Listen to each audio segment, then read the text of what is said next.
Hi everyone, welcome to మన ఊరు వంటిల్లు. ఇవాళ మన ఊరు వంటింట్లో వంకాయ టమాటా రోటి పచ్చడి చేసుకుందాం రండి.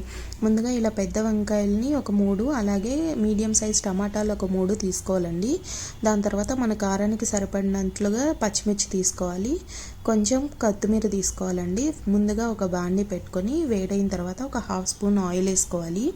ఆయిల్ కొంచెం వేగిన తర్వాత ఇందులో 1 స్పూన్ దాకా ధనియాలు, అలాగే 1 స్పూన్ దాకా జీలకర్ర వేసుకొని వేయించుకోవాలండి. ఇవి కొంచెం వేగిన తర్వాత ఇందులోకి ముందుగా చూపించిన పచ్చిమిరపకాయని ఇట్లా కట్ చేసుకొని వేసుకోవాలండి.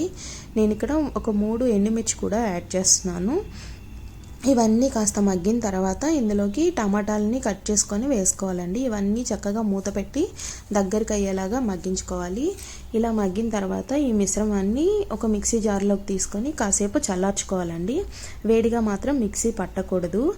వేడిగా మిక్సీ పడితే ఇది ఎగిరిపోయే ఛాన్సెస్ ఉంటాయండి. సో వేడిగా మాత్రం పట్టకూడదు. దాని తర్వాత అదే ప్యాన్లో కొంచెం ఆయిల్ వేసుకొని ఇందాక చూపించిన వంకాయల్ని ముక్కలుగా కట్ చేసుకొని ఇందులో వేసుకొని మగ్గించుకోవాలండి. వంకాయల్ని లో ఫ్లేమ్ మీద మాత్రమే మగ్గించుకోవాలి.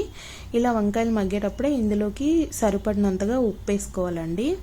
మన రుచికి తగినంతగా వేసుకోవాలి. ఇవి కొంచెం మగ్గిన తర్వాత ఇందులో కొత్తిమీర కూడా వేసుకొని మూత పెట్టుకొని లో ఫ్లేమ్లో మగ్గించుకోవాలండి.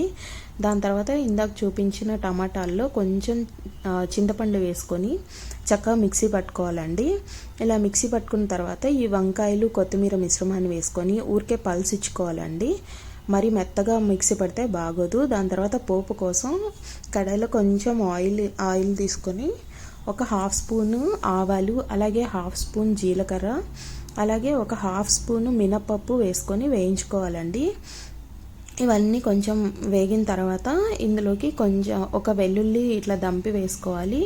ఆ తర్వాత ఒక ఎండుమిర్చి వేసుకున్నాను. ఇందులో ఇంగువ వేస్తే చాలా బాగుంటుందండి. సో నేను ఇక్కడ కొంచెం ఇంగువ యాడ్ చేస్తున్నాను. ఇవన్నీ చక్కగా వేగిన తర్వాత ఇందులోకి కొంచెం కరివేపాకు కూడా యాడ్ చేసుకోవాలండి. ఇలా కరివేపాకు కొంచెం వేగిన తర్వాత డైరెక్ట్గా ఈ పోపుని పచ్చడిలో కలిపేసుకోవాలండి. అంతే, మన వంకాయ టమాటా రోటి పచ్చడి రెడీ అయిపోతుందండి. ఇది వేడి వేడి అన్నంతో తింటే చాలా బాగుంటుందండి. సో వీడియో నచ్చితే ప్లీజ్ లైక్, షేర్.